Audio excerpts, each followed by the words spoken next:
Hi friends, आज के video में हम आप लोगों को बताने वाले हैं इंट्रोडक्शन ऑफ रियल नंबर के बारे में। वास्तविक संख्या क्या होता है या कितने प्रकार के होते हैं। ठीक है, तो सबसे पहले क्या आता है वास्तविक संख्या जो है रियल नंबर के अंतर्गत क्या आते हैं प्राकृतिक संख्या। प्राकृतिक संख्या क्या है, ठीक है, जिसको नेचुरल नंबर बोलते हैं, जिसको एन से डिनोट करते हैं। नेचुरल नंबर को एन से डिनोट करते हैं। प्राकृतिक संख्या क्या है, तो जो भी जितना भी संख्या गिनती की संख्या स्टार्ट होती है, ठीक है, जो गिनती की संख्या जो है 1 2 3 4 5 अनंत तक जो चला जाए, ठीक है, ये जो संख्या होता है नेचुरल नंबर कहलाती है। अर्थात हम कह सकते हैं गिनती की संख्या को प्राकृतिक संख्या कहते हैं या नेचुरल नंबर कहते हैं। इससे एन से डिनोट करते हैं। अब देखिए, यदि प्राकृतिक संख्या में जीरो को शामिल कर दिया जाए, यानी प्राकृतिक संख्या के पहले यदि जीरो को शामिल कर दिया जाए तो ये संख्या क्या बन जाती है, पूर्ण संख्या बन जाती है। ठीक है, जिसको होल नंबर बोलते हैं। इसे डब्ल्यू से डिनोट किया जाता है। अब देखिए, इंटीजर्स क्या होते हैं, पूर्णांक। देखिए, हम एक संख्या रेखा के माध्यम से हम इंटीजर, प्राकृतिक संख्या और पूर्ण संख्या के बारे में समझेंगे। देखिए, ये आपका मान लिया जाए कि जीरो से स्टार्ट कुछ संख्या हो रहा है, संख्या रेखा पे एक से स्टार्ट हो रहा है, इधर प्लस और इधर क्या होगा, माइनस होगा। तो 1 2 3 4 डॉट डॉट डॉट अनंत तक चला जाएगा। 6 डॉट डॉट 7 8 अनंत तक इधर जा रहा है, और जीरो के बाद -1 -2 -3 -4 -6 अनंत तक इधर जा रहा है। यानी राइट साइड प्लस और लेफ्ट साइड माइनस की ओर जा रहा है।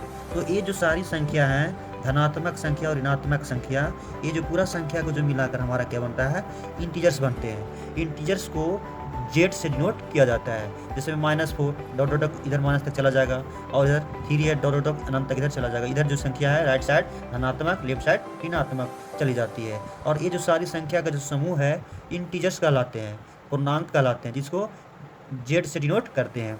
अब आता है परिमेय संख्या। परिमेय संख्या जिसको रेशनल नंबर बोलते हैं। रेशनल नंबर को क्यू से डिनोट करते हैं। एग्जाम्पल के तौर पे जो रेशनल नंबर क्या है, मतलब जो p बटा क्यू के रूप में हो, जहाँ Q equal to not zero.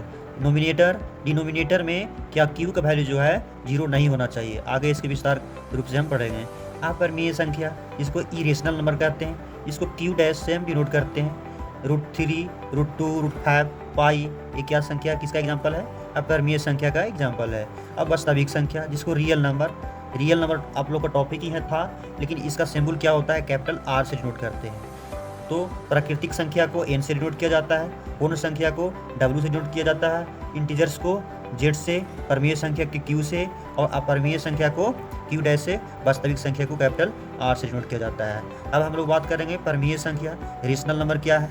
ठीक है, तो परिमेय संख्या वैसी संख्या जो p बटा क्यू के रूप में हो, ठीक है, जहाँ q equal to not zero, यानी जो नोमिनेटर और डिनोमिनेटर के रूप में हो, अंश बटा हर के रूप में हो, और जहाँ जो है जो q का मान जो होना चाहिए जीरो नहीं होना चाहिए। जैसे में इसका एग्जाम्पल के तौर पर अगर लिखा जाए 2/3, एग्जाम्पल के तौर पर यदि लिखा जाए 2/3, तो देखिए p का वैल्यू कितना हो गया, 2 हो गया, q का वैल्यू क्या हो गया, 3 हो गया। तो जो q का मान होना चाहिए यहाँ पे जीरो नहीं होना चाहिए। अच्छा, ये बताइए जीरो क्या है, परिमेय संख्या के अपरिमेय संख्या है। तो जीरो के देखिए, जीरो के नीचे क्या छिपा हुआ है, एक छिपा हुआ है। तो p का वैल्यू क्या हो गया, जीरो, और q का वैल्यू क्या हो गया, 1। तो यहाँ पे बोला गया q का वैल्यू जीरो नहीं होना चाहिए। हमको p से मतलब नहीं है, q का वैल्यू जीरो नहीं होना चाहिए। अर्थात हम कह सकते हैं कि जीरो जो है परिमेय संख्या है। कैसा संख्या है, परिमेय संख्या है। अब देखिए शांत, ये जो है परिमेय संख्या क्या होता है, यह शांत संख्या होता है, जिसको टर्मिनेटिंग नंबर्स बोलते हैं, टर्मिनेटिंग बोलते हैं। ठीक है, शांत संख्या क्या होता है, देखिए जैसे में 2 बटा, आप लोग को एग्जाम्पल के तौर बता दिया जाता है। देखिए 2/5 दिया गया है। 2/5 में यदि हम डिवाइड करें तो 0 पॉइंट, इसका आंसर कितना आएगा, 4 आएगा। ठीक है, और एक संख्या ऐसा भी होता है कि 1/3 ऐसे है। ठीक है, इसका यदि डिवाइड किया जाए तो 0.333 डॉट डॉट डॉट 33 आते ही रहता है। ठीक है, ये रिपीट करते ही रहता है। तो टर्मिनेटिंग संख्या जो है कि एक खास डिजिट के बाद जो है, पॉइंट के बाद ये पूर्ण रूप से डिवाइड हो जाते हैं। ठीक है, कट जाते हैं। ये संख्या क्या कहलाता है, शांत संख्या, जिसको टर्मिनेटिंग बोलेंगे। और एक संख्या ऐसा होता है जो p बटा क्यू के रूप में जो होता है, डिवाइड करने पर ये संख्या कटता ही नहीं है। ठीक है, रिपीट होता रहता है, इसको बोलते हैं रिपीटिंग। ठीक है, तो ये शांत हो गया, और एक क्या हो गया, अशांत संख्या। ये शांत हो गया, शांत आवर्ती, अशांत आवर्ती संख्या नहीं, आवर्ती होता है। ठीक है, शांत आवर्ती और अशांत आवर्ती। अब देखिए जब संख्या लाइन पे जो है, ठीक है, नंबर्स लाइन पे इस संख्या को दर्शाए, ठीक है, तो इधर इधर क्या देखिए कि जो संख्या राइट साइड जो है प्लस और लेफ्ट साइड किया जा रहा है माइनस, लेफ्ट साइड किया जा रहा है माइनस। अब इस संख्या लाइन को देखिए, ये धनात्मक है और ये क्या है, ऋणात्मक है, और ये क्या है, जीरो है। तो ये सब सारी संख्या देखो पी बटा क्यू के रूप में है कि नहीं। देखिए तो एक के नीचे एक छिपा हुआ है, दो के नीचे दो छिपा हुआ है, तीन के नीचे तीन छिपा हुआ है, एक छिपा हुआ है, और दो के सभी के नीचे मतलब एक छिपा हुआ है। तो ये सब सारी संख्या क्या हो जाएगा, परिमेय संख्या हो जाएगा। ठीक है, तो जो परिमेय संख्या है देखो, देखिए ये प्लस है, ये माइनस है, और ये क्या है, जीरो। तो परिमेय संख्या धनात्मक, ऋणात्मक तथा जीरो हो सकते हैं। बोल सकते हैं हम लोग कि परिमेय संख्या जो है धनात्मक, ऋणात्मक और जीरो हो सकते हैं। आगे हम देखिए रेशनल और इरेशनल को डिफरेंशिएट करने का कोशिश करते हैं। परिमेय संख्या और अपरिमेय संख्या में अंतर देखते हैं। ठीक है, तो सबसे पहले आइए परिमेय संख्या बताते हैं। जैसे मैं एग्जांपल के तौर पे 1, 2, 3, ठीक है, 2/3 इस टाइप के सवाल दिया गया। ठीक है, ये फ्रैक्शन यानी भिन्न, यानी ये 5/2 लिखा हुआ है। ठीक है, ये फ्रैक्शन में है, नीचे एक छिपा हुआ है, तो ये जो संख्या है p/q के रूप में है, तो ये संख्या क्या कहलाएगा, परिमेय संख्या। अब देखिए ये जो 1.123 123 123 ये देखने को मिल रहा है कि एक 3 अंक के बाद 3 डिजिट के बाद ये जो संख्या बार बार रिपीट कर रहा है, तो इसको क्या बोलेंगे, रिपीटिंग संख्या। ठीक है, तो इसके देखिए 3 अंक के बाद 1 2 3 1 2 3 1 2 3, यानी 3 अंक के बाद ये संख्या फिर वही आ जाता है 1 2 3, यानी रिपीट कर रहा है।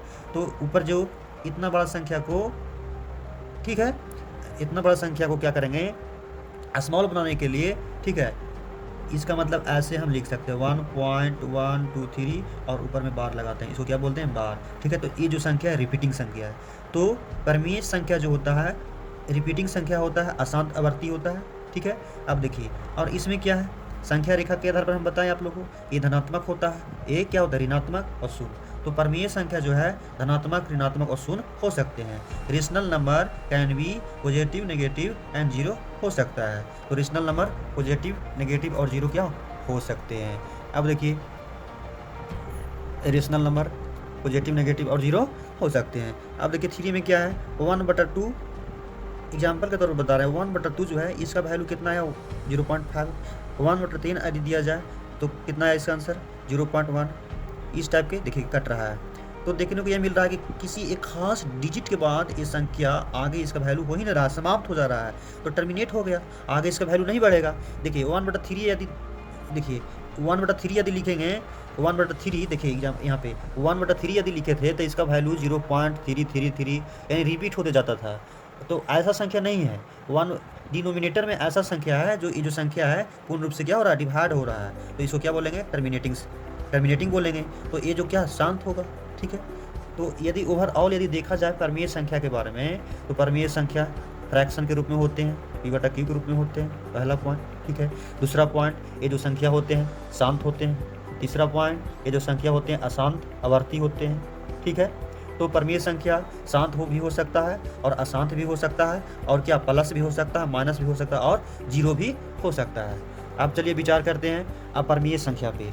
अपरिमेय संख्या देखिए पाई का वैल्यू जो होता है, देखिए pi is irrational number, it's value is nearly equal to कितना, 22/7 है। अब देखिए पाई एक अपरिमेय संख्या है, इसका जो वैल्यू होता है लगभग 22/7 के बराबर होता है। देखिए पाई का वैल्यू जो होता है एग्जैक्ट जो हो 22/7 नहीं होता है। ठीक है, पाई का जो वैल्यू होता है 22/7 नहीं होता है। ठीक है, इसमें मैथ में सॉल्यूशन को सिंपल बनाने के लिए इसमें जो नियर का वैल्यू, इसमें अप्रोक्स वैल्यू लिया जाता है, अप्रोक्स में वैल्यू इसका 22/7 लिया जाता है। ठीक है, ताकि सॉल्यूशन क्या हो जाए, इजी हो जाए। इसीलिए इसका वैल्यू जो होता है एग्जैक्ट 22/7 नहीं होता है, इसका वैल्यू लगभग 22/7 होता है।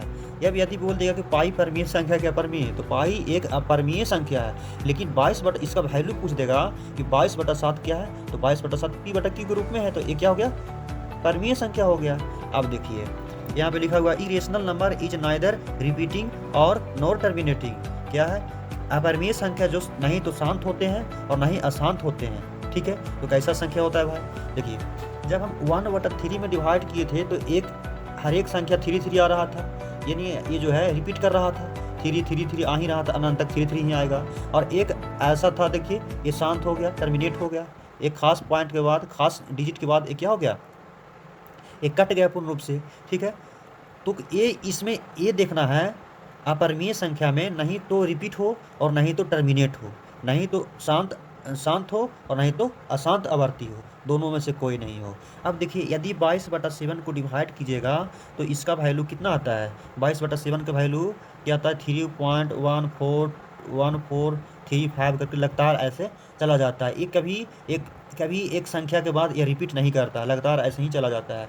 उसी प्रकार से यदि देखिएगा, देखिए एग्जांपल के तौर पे 1.24678 9, फिर 6 7 6 9 8, यानी ये जो संख्या है आता ही रहता है, एक खास डिजिट के बाद यह रिपीट नहीं करता है, यानी इसके जैसा नहीं होता है 1 2 3 फिर 1 2 3 1 2 3, इसके जैसा नहीं रहेगा, लगातार ये संख्या चेंज होती रहता है। जैसे में √2 का वैल्यू देखिएगा तो ये रिपीटिंग नहीं होगा, लगातार जो वैल्यू है इसका 3 5 6 चेंज होता रहता है। तो इस प्रकार की संख्या क्या कहलाते हैं, अपरिमेय संख्या कहलाते हैं।